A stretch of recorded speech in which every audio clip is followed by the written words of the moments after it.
Goeiedag toerisme graad 12 leerders.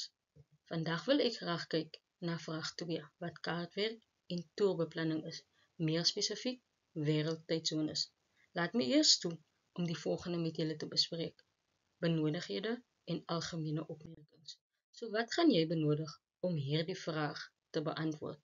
Jou sakrekenaar, 'n pen, kennis van toerplanne en roetebeplanning, die opstel van 'n daaglikse toerplan en gesondheid en veiligheid. Algemene opmerkings oor hierdie vraag.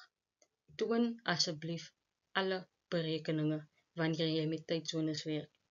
Jy moet vanuit die scenario kan bepaal of die lande DBT toepas of nie en watter impak dit mag hê op 'n persoon se reis. Leerders moet ook vertroud wees met graad 10 en graad 11 terminologie aangaande hierdie afdeling. Verder moet leerders ook vertroud wees met algemene inligting oor gesondheidskwessies, veiligheidsmaatreëls, sowel as reisdokumentasie.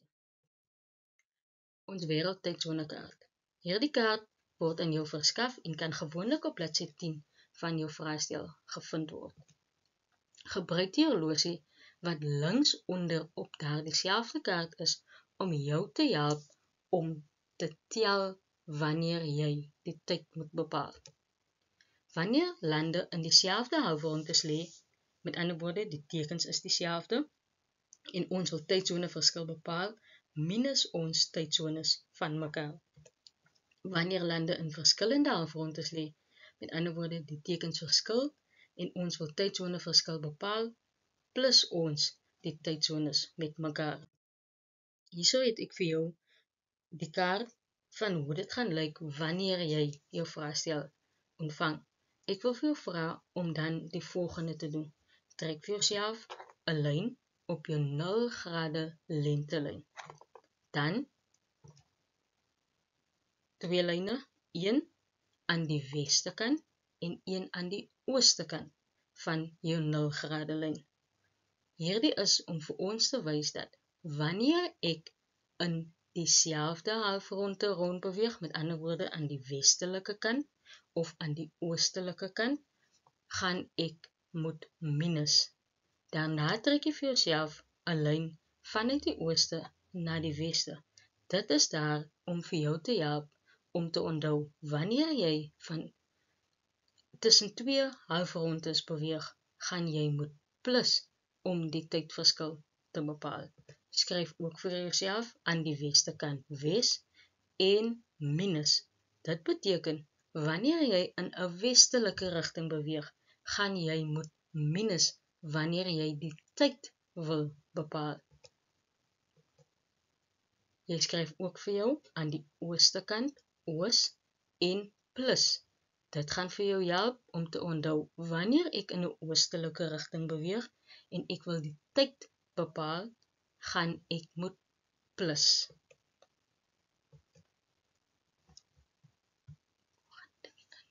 Ons gaan nou kyk na 'n voorbeeld. Die voorbeeld lees: Meneer Johannes vlieg op Woensdag 10 September 2025 vanaf Suid-Afrika na Beijing. Sy vlug verlaat Kaapstad Internasionale Lughawe om 1500 uur. Nommer 1. Bepaal die tydsone verskil tussen hierdie twee lande. Nommer 2 sê vir jou, bepaal hoe laat dit in Beijing sal wees wanneer meneer Johannes se vlug Suid-Afrika verlaat. En die laaste gedeelte van die vraag sê, die vlug na Beijing duur 13 ure. Bepaal die tyd waarop meneer Johannes sal arriveer in Beijing. Kom ons kyk na die eerste gedeelte van die vraag. Watse woorde wil ons highlight vir hierdie gedeelte van die vraag? Ons wil weet tussen watter twee lande gaan daar gereis word. Die eerste een, Suid-Afrika, en die volgende een, Beijing. Suid-Afrika lê op plus 2 en Beijing lê op plus 8. So ons wil die tydsone verskil tussen hierdie twee lande bepaal. Wanneer ons sê die twee lande se tekens is dieselfde, met ander woorde, hulle lê dus in dieselfde halfronde, gaan ons moet minus. So ons gaan sê tydszoneverskil is gelyk aan 8 minus 2, wat dan vir ons 6 gee. Kom ons beweeg na die volgende gedeelte van die vraag. Bepaal hoe laat dit in Beijing sal wees wanneer meneer Johannes se vlug Suid-Afrika verlaat. So watse woorde wil ons highlight? Ons wil weet hoe laat is dit in Suid-Afrika en wat is die datum? So dis 1500 uur op Woensdag 10 September 2025. Om dus die tyd te bepaal, moes ons eers die tydsone verskil bepaal, wat ons reeds gedoen het, en ons het gesê, dit is 6 ure. Die volgende vraag oor self. In watter rigting gaan ons beweeg? Beijing lê oos van Suid-Afrika, en om die tyd te bepaal, gaan ons dus moet plus. So ons sê 1500 uur plus 6 ure gee vir ons 2100 uur op Woensdag 10 September. Nou hoe het ek hierdie bepaal? Ek het gegaan, my 1500 uur gevat, en ek het letterlik gaan staan by my horlosie op 1500 uur. Daarna het ek getel 6 ure aan, wat dan vir my gekry het by 2100 uur op dieselfde dag. Die volgende gedeelte van die vraag sê, die vlug na Beijing duur 13 ure. Bepaal die tyd waarop meneer Johannes sal arriveer in Beijing. So, ons het reeds bepaal dat dit 2100 uur op Woensdag 10 September in Beijing sal wees.